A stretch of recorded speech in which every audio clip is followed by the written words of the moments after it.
Esiet sveicināti dabas grāmatas dzīvnieku lapas pusītē. Atkal esam zooloģiskajā dārzā tai klusākajā laikā. Tā ap Ziemassvētkiem, kad šeit cilvēku gandrīz nav. Gribas parunāt nevis par to, ko dzīvnieki sarunājuši Ziemassvētku naktī par mums cilvēkiem, cilvēku valodā, bet gan par to, ko mēs cilvēki, visnotaļ cilvēku valodā, brīžiem sarunājām par dažādiem dzīvniekiem. Tātad šodien nedaudz par ticējumiem, Ziemassvētku dāvanām, un, protams, pats pirmais ticējums ir tāds, kas ziemas laikā uz zoodārzu nāk, tas īstais zoodārza draugs.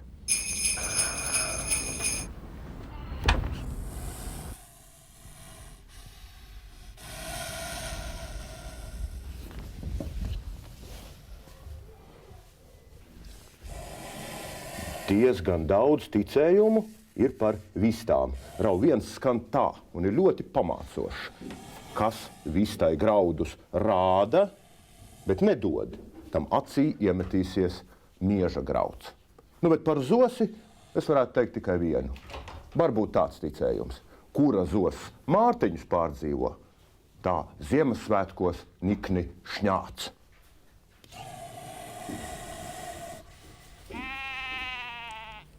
Ja aitas skaļi brēc, badās, draiskojās un lēkā, noteikti būšot augsts laiks. Tad tāds ieteikums – barojiet aitas, lai mutes aizņemtas un nebrēc. Tad laiciņš būs pietiekoši silts, lai nāktu uz zooloģisko dārzu.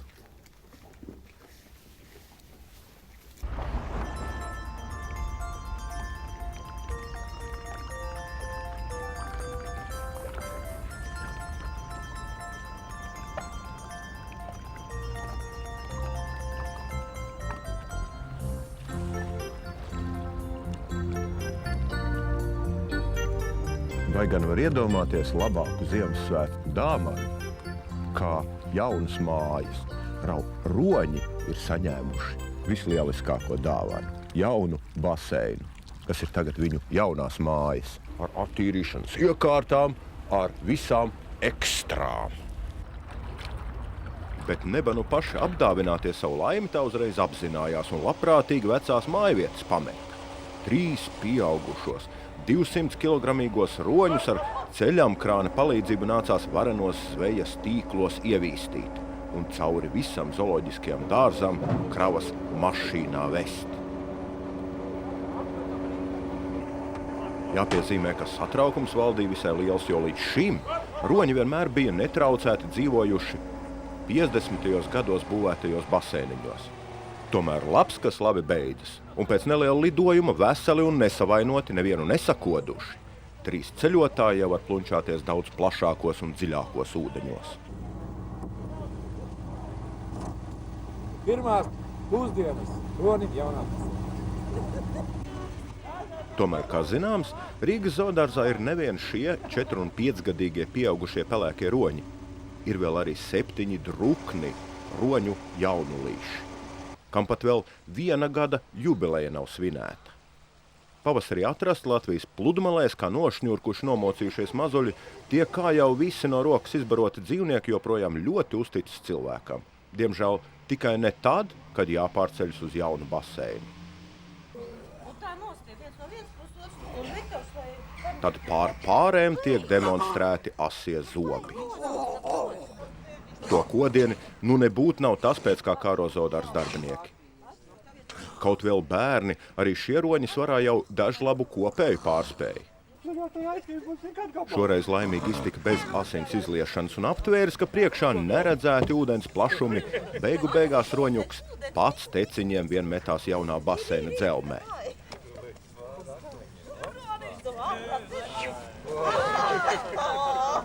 Drīz pievienojās arī 6 pārējie apalīši. Šī bullēna mamma pagājušajos Ziemassvētkos noteikti ir gulējusi uz kreisajiem sāniem. Jo ja būtu gulējusi uz labajiem sāniem, tad būtu piedzimusi gotiņa. Arī viens no latviešu tautas ticējumiem.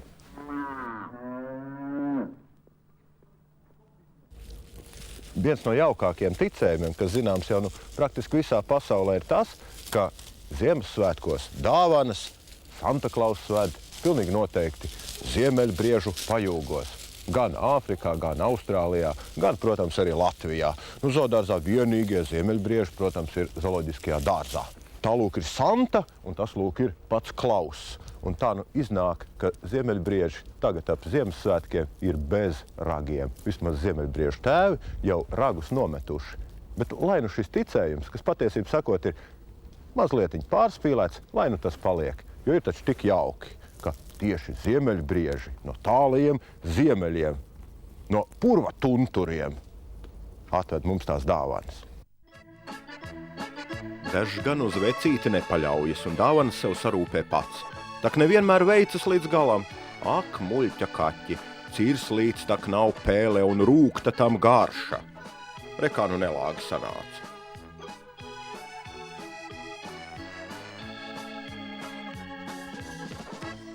Reizēm ļoti gribas, lai kaķis ir tāds pieglaimīgs un jauks. Bet patiesībā sakot, man reizēm gribās, lai kaķis ņaud. Jo kā ticējums vēsta, tad, ja kaķis ņaud, tad būšot mīkstāks, tātad siltāks laiks. Pagaidām silts laiks netuvojās.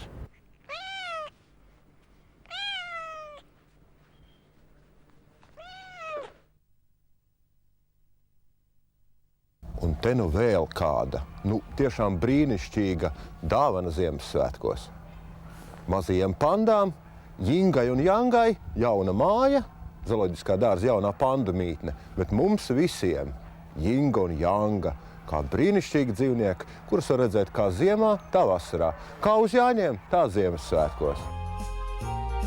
Kā jau vairums augstkalnu dzīvnieku, arī mazie pandas apveltīti ar biezu kažoku, kas lieliski pasargā no sala un vēja.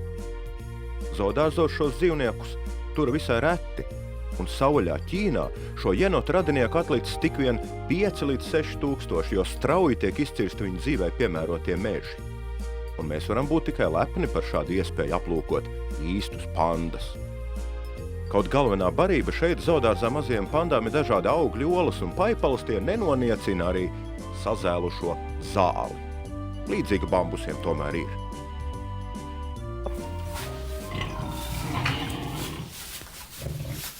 Ticējumos daudz aprunāts, ko Ziemassvētku naktī jādara. Bet aprunāts ir arī tas, ko Ziemassvētku naktī nav jādara. Ziemassvētku naktī nesot jāiet uz cūku kūti. Jo, ja tu aizej uz cūku kūti, tad vari pārvērsties par sivēnu. Un vēl kas, ja cūkas paliekot negantas, tad esot pār muguru jāpārber sāls. Mana piebilde, vai arī jāielai silē vakariņu tiesa. Pilsētnieki ziemā kā pielipuši parasti ir televizoram. Skatās filmiņas, skatās raidījumus par Āfriku. Lauku ļaudis savukārt ap Ziemassvētkiem vienmēr raugās ārā pa logu. Cik dižas kupenes padevušās. Jo ir tāds ticējums, ja daudz sniega Ziemassvētkos, gaidāma nākošajā gadā varena raža. Tad gaidīsim nākošo ražu. Kāda tā būs? Un prognozēsim. Ja vārna pa pazarēm dzīvojas siltāks kļūšot, turpretī, ja galotnē sēž, gaidāms sals. Savukārt dzenis uz nelaimi klaudzinot, tikai tiem, kas nelaimē tic. Zīlīte, čaklīte, vienmēr ziņas atnesot, un ja tā pie loga klaudzina, laba ziņa gaidām. Varbūt tieši tāpēc pēc labām ziņām kārojot, zīlītes piebarot mājās pasākts. Laikam arī par sīli kādu ticējumu ieviest. Bet sarma kokos uz Ziemassvētkiem par labu ražanu vasaru vēsta.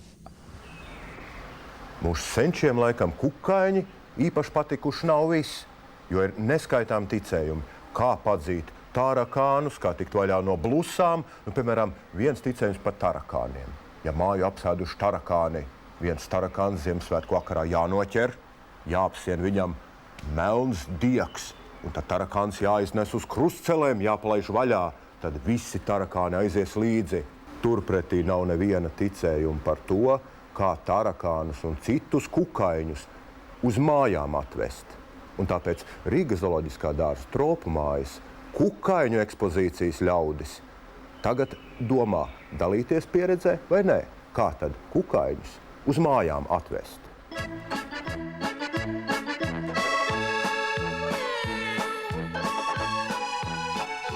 Dabas grāmatas un žurnāla Zīlīte kopīgi rīkotajā konkursā mums atkal ir jauns mēneša dzīvnieks decembrim. Un ir arī jauns konkursu uzvarētājs Kaspars Logins, kas atšķirībā no vairuma cilvēku mīl nevis tos pūkainos, nevis tos visiem tīkamos un mīļos zvēriņus, bet Kaspars mīl skudras. Kaspar, kur tev tāda mīlestība pret skudrām un kāpēc tu to skudru šeit zīmēji? Tāpēc, ka skudrām ir tāds izteiciens čaklas kā skudra. Un tad tu arī čakli kā skudra? Es tā sapratu, ka tu pat esi pētījis ar lupu skudras. Nu, un kur tad tu to darīji? Dabā, pie zemes, pie skudra pūžņiem. Bet vai tu redzēji kaut kur pie savām mājām arī šādas te, šādas te skudras? Vai tādas tur bija? Bija. Es domāju, ka tu tomēr neesi kaut ko līdz galam izpētījis. Nākošajā vasarā tagad būs kārtīgi apskatījis zooloģiskā dārza labgriežu skudras. Un tad varēsi mierīgi papētīt mājās, kā atšķirās labgriežu skudru pūznis un kolonija no mūsu pašu meža un lauku skudrām. Un, lai labāk varētu zoodārzu izpētīt, tradicionāli tev, protams, ģimenes brīvbiļete uz zooloģisko dārzu un grāmata par zooloģisko dārzu. Lūdzu. Paldies. Tābu gadu mīļu mēs vienmēr iedomājamies par visdažādākiem latviešu tautas ticējumiem. Par kazu vien tos ticējumus atrast ir ļoti grūti. Nav latviešu tautai tik daudz ticējumu par kazām. Viens ticējums gan ir, un šis ticējums vienmēr piepildās. Un tas ir sekojošs. Kad beidzās zirga gads, tad pilnīgi noteikti sāksies kazas gads. Dažam tautas ticējumam var ticēt vairāk, citam varbūt mazāk, bet ir kāds ticējums, kuram vienkārši ir jātic. Un tas skan šādi. Ja ir ziema, tad pilnīgi noteikti būs arī vasara. Un ja ir raidījums Dabas grāmata šonedēļ, tad tas būs arī nākošu nedēļu, kad arī tiksimies. Uz redzēšanos!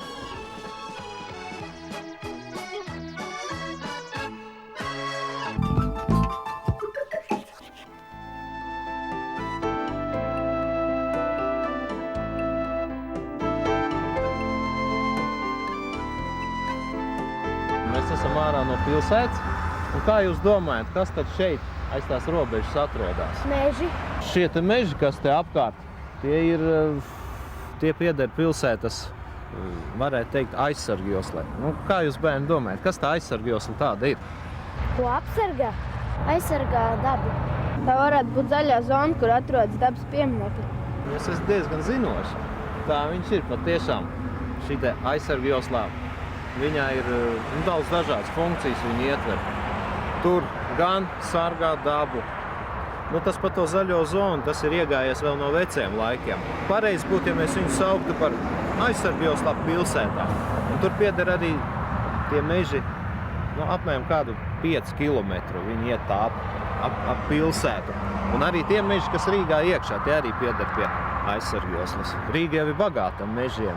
Ja mēs tā parēķinām, tad 5. daļa no Rīgas platības ir zem kokiem, zem mežiem un zem parkiem. Varētu teikt, ka mēs zaļi dzīvojam.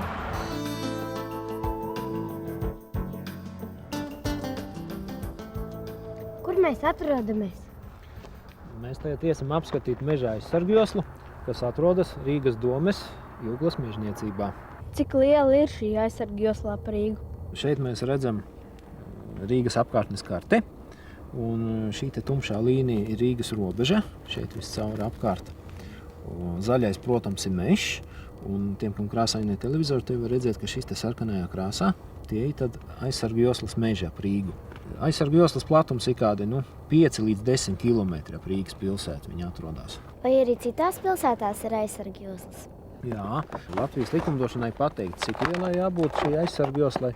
ap pilsētām. Pārsvarā tas ir no valsts mežiem izdala, nosaka šo statusu, aizsargos statusu tiem mežiem, kas ir pieguļ klāt pilsētai.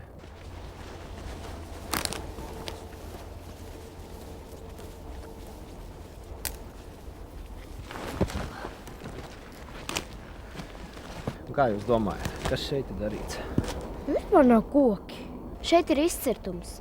Šie te rakumi, kas te ir, izskatās jau briesmīgi, bet šeit ir sagatavota augsne, un te tiks iestādītas jaunās priedītes. Tās priedes pašas sasēsies vai cilvēks viņas iestādīs? Ar priedēm ir tā, ka skuju kokiem sēklu gadi ir kaut kur ik pēc 3 līdz 5 gadiem. Un tad, kad ir šāds izcirtums, tad mežsargs, kas ir atbildīgs par šo teritoriju, viņš skatās. Ja kokos var pamanīt jaunos zaļos čiekuriņus, tad iespējams, ka nevajadzēs stādīt. Bet es domāju, vairumā gadījumu drošības pēc šeit tiks iestādīti jaunās priedītes. No kurienes nāk tie stādi? Stādus vislabāk ir ņemt no kokaudzētavām. Un tur jaunie kociņi ir izaudzēti no izciliem kokiem. Un tas nozīmē, ka nākotnē izaugs spēcīgi jaunie kociņi. Nu, iesim apskatīsim meža platību, kas ir veiksmīgi atjaunojusies.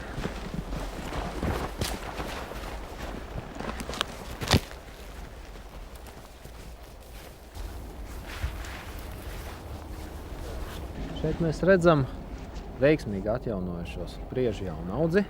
Mēs varam paskaitīt, ka ir 1, 2, 3, nu vēl tur viens zem zemes 4-gadīga priedīte. 4 gadi jau šeit viņa aug. Tas daudzums ir pietiekošs.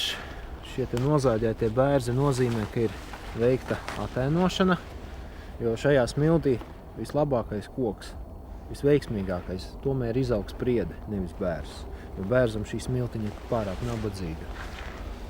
Nu un? Kāpēc šeit visi laukumi nav aizpildīti ar priedītēm? Tas varbūt tā izskatās, kamēr tie kociņi ir mazi. Bet arī šī vietā, kur šeit mēs varam saskaitīt 1, 2, 3, 4, 5, 6, te ir ļoti biezs. Un iedomājieties, ka viņš būs kādi 5 metri augstumā. Līdz tam laikam jau ir jānozāģē vismaz 3 no viņiem, lai tad 2 paliek tie dzīvot spējīgākie. Un vēlāk arī no tiem 2 būs jāizvēlās. Viens tas visstiprākais koks un tas jāatstāj, kurš izaugs par vislaidāko priedi. Kāpēc tie ir tik biezi sastādīts tās priedes, tik nu tā jau viņas nocirtīs? Kamēr tas kociņš ir mazs, mēs nevaram zināt, kas no viņa izaugs. Viņš būs slaida priede, ja viņa izaugs tāda mazāka slaida, strupāka ar 2 galotnēm. Tāpēc vienmēr iestādā rezervi, iestāda vairāk. Šeit vēl ir piesējies no apkārtējā meža klāt, un tāpēc te ir tik biezs. Un tāpēc nāks mežsargs pēc gada, pēc 3 gadiem, pēc 5 gadiem skatīsies un augšanā sliktākos kociņus izzīmēs un pēc tam meža cirtējs izkops ārā. Kāpēc tās priedes ir stādītas rindās? Pēc kāda pusgada būs jāpļauj zāle, jāatēno šīs jaunās priedītes. Un visērtāk viņas var atrast, ka viņas ir vienā rindā. Mēs zinām, ka tajā rindā ik pa gabaliņam būs, teiksim, ik pēc pusmetra būs nākošā priedīte. Ja viņas būs izklaidus, mēs varam arī netīšām nozāģēt jaunos kociņus. Vai ir arī kāds ienaidnieks šīm jaunaudzēm? Ir. Kamēr kociņi ir jauni, viņam ir daudz ienaidnieki. Tie ir kukaiņi, dažādi smecernieki. Tie ir dzīvnieki, alņi.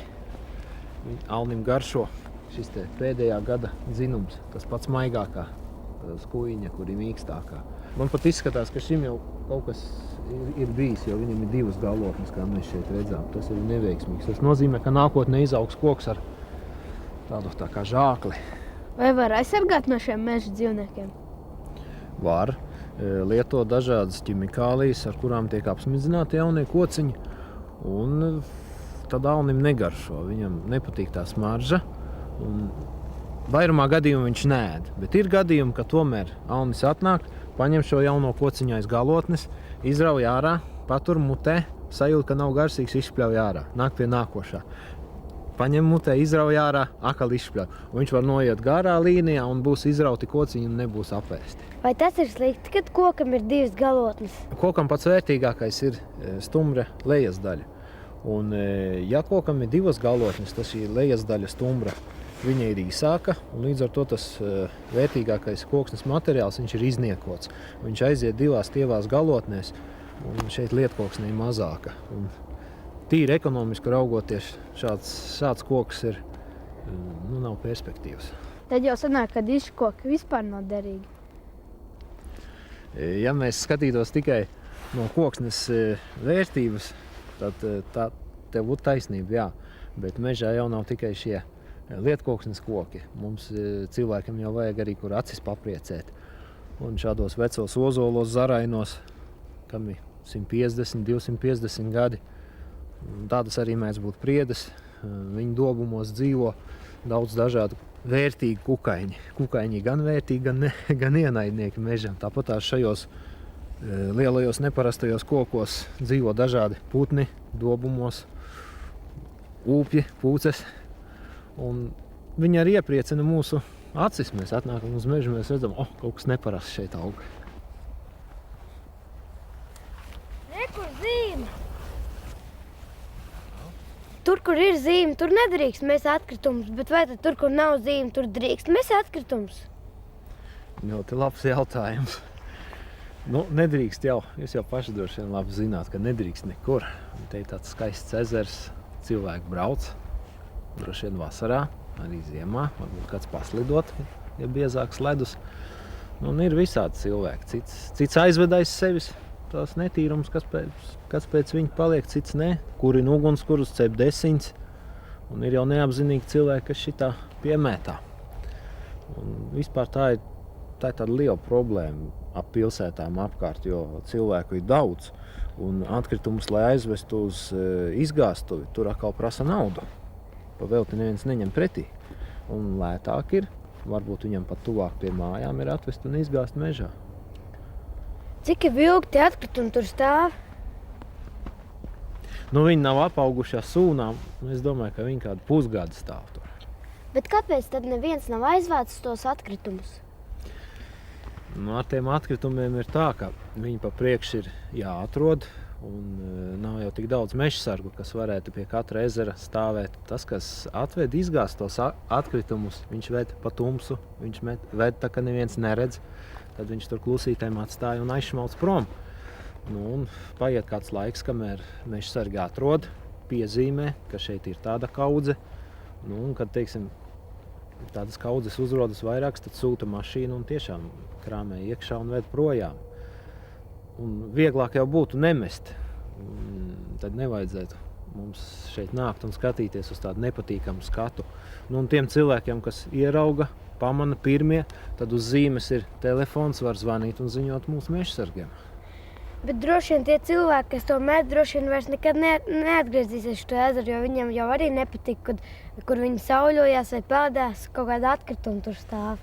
Tāds jau ir tas cilvēks. Viņš aizbrauks pie cita ezera un tur būs cits izbēris. Un viņš teiks, šeit nelieši piemēslojas. Vai arī nākošajā piemēslos pats?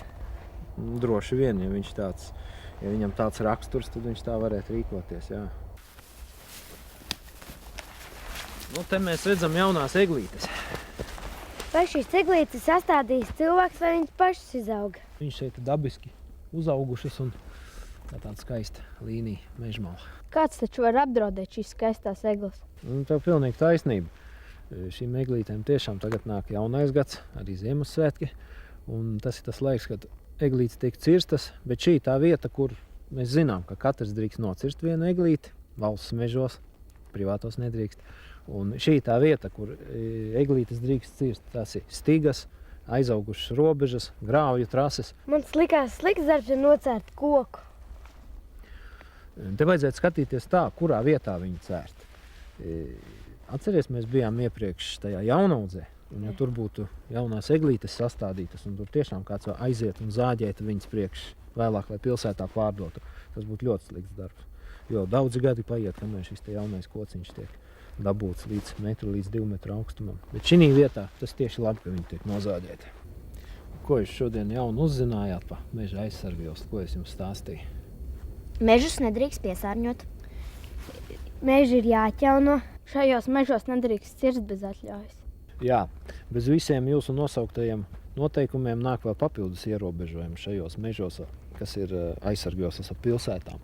Un tie ir, kad nedrīkst cirst kā cirti, nedrīkst ierīkot bīstamo atkritumu poligonus, ķīmiskās izgāstuves, un arī attiecībā uz apbūvi ir īpaši noteikumi. Jābūt speciālām atļaujām, lai varētu kaut ko būvēt.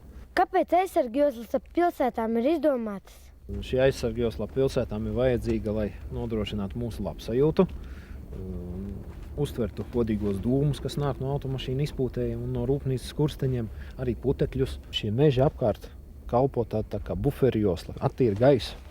Tas palīdz mums labi justies. Arī man darba vieta šeit ir izdevusi tādu grāmatiņu pa Rīgas domas mežiem. Lūdzu, mēs varam palasīt un apskatīties, kur viņi atrodas un kādas vērtības ir iekšā sastopamas.